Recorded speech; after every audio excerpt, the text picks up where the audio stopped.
పద్మశాలి ఆరాధ్య దైవమైన శ్రీ మార్కండేయ మందిరం స్థాపనకు 100 ఏళ్లు పూర్తవుతున్న సందర్భంగా శతాబ్ది ఉత్సవాలు నిర్వహిస్తున్నట్లు పద్మశాలి జ్ఞాతి సంస్థ అధ్యక్షుడు సురేష్ పల్మారి వీరు విలేకరి సమావేశంలో ఈ విషయాన్ని తెలిపారు.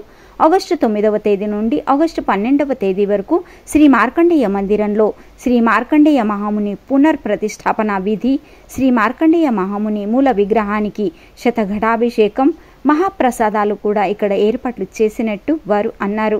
అలాగే శతక మహోత్సవం సందర్భంగా ఆలయ విశేషాలతో కూడిన స్మరణిక रूपొందిస్తున్నామని ఆ పనులు ప్రవీణ్ पोटाबत्ती వీరు చూస్తున్నారని అన్నారు.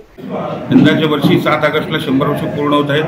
त्यानिमित्त 9, 10, 11, 12 या 4 दिवस विविध कार्यक्रमाचं आयोजन करण्यात आलेले आहे. तरी सर्व समाज बांधवांनी या कार्यक्रमात सहभागी होऊन शोभा आणावी अशी मी पद्मशाली ज्ञाती संस्थेच्या वतीने विनंती करतो. 1924 रोजी ह्या मार्कंडेय मंदिराची स्थापना झाली असून आज जवळजवळ 100 वर्ष पूर्ण होत आहेत.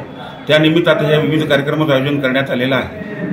20ला ह्या मार्कंडेय मंदिराची स्थापना झाली.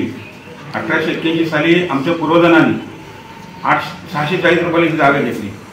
त्यावेळेला आमच्या पूर्वजांच्या डोक्यात असं होतं, ज्यावेळेला आंध्रातनं तेलंगणा कर्नाटकमधून सोलापूर आले, बाबा इथं सिद्धरामेश्वरांचं मंदिर आहे, शनी मंदिर आहे, पंचमुखी आहे, ह्या भागातच आपलं मार्कंडेय मंदिर राहावं या हेतूनं जी 10 नावं त्या दिलेली आहेत, त्या लोकांनी ही जागा 681 रुपयाला खरेदी केली. 1881 साली खरेदी केल्यानंतर त्याला थोडं तात्विक मतभेद झाले. त्यानंतर पुन्हा बांधकाम चालू झाल्यानंतर 7 ऑगस्ट 1924ला नरसोबा कंपो फलमारी आणि त्यांची पत्नी लक्ष्मीबाई यांच्या शुभ हस्ते ह्या मंदिराच्या मूर्ती प्रतिष्ठापना जे समाजासाठी योगदान दिलेले आहे त्या लोकांचा सर्वांचा सत्कार आम्ही तेलंगणाचे मुख्यमंत्र्यांकडे प्रयत्न करू लागलो. म्हणजे एक तेलुगू भाषिक मुख्यमंत्री यावं या हेतून प्रयत्न करू लागलो. त्यांना एकनाथ शिंदे, पवार साहेब ह्या लोकांसोबत आम्ही बोलून त्यांचा सत्कार करायचा. ఈ సందర్భంగా మాజీ పార్లమెంట్ సభ్యుడు గంగాధర్ కుచన్, వైకుంఠవాసి ఈరప్ప బొల్లి, వైకుంఠవాసి విష్ణుపంత కోఠే, కార్మిక నేత మాజీ శాసనసభ్యుడు నర్సయ్య ఆడమ్ మాస్టర్ వీరిని లైఫ్ టైం అచీవ్మెంట్ అవార్డుతో గౌరవిస్తున్నట్టు కూడా తెలిపారు. అలాగే సమాజానికి చెందిన యువ పారిశ్రామికవేత్తలకు కూడా సన్మానిస్తున్నట్టు సురేష్ పల్మారి గారు చెప్పారు.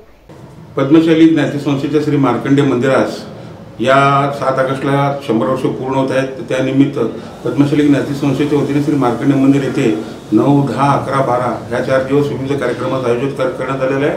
त्यानंतर 12 तारखेला सकाळी 11 वाजता श्री बालाजी मंदिर जवळून कलशाभिषेकांची महिलांची मोठ्या प्रमाणात मिरवणूक निघणार आहे. तरी सर्व समाज बांधवांनी यात सामील व्हावं असं मी पद्मशाली ज्ञाती संस्थेच्या वतीने सर्व समाज बांधवांना आवाहन करतो. होणाऱ्या कार्यक्रमात सर्व समाज बांधवांनी सहभागी व्हावं अशी मी पद्मशाली ज्ञाती संस्थेच्या वतीने विनंती करतो. ఈ విలేకరి సమావేశానికి మాజీ మేయర్ జనార్దన్ కారంపురి, నర్సయ్య ఇప్పకాయల్, రామచంద్ర జెన్ను, మురళీధర్ ఆర్కాల్, సంతోష్ సోమా, మహంకాళి ఎల్ది, రాకేష్ పుంజాల్, శేఖర్ కట్కం, రమేష్ కైరంకొండ, నాగేష్ బండి తదితరుల హాజరు ఉండెను.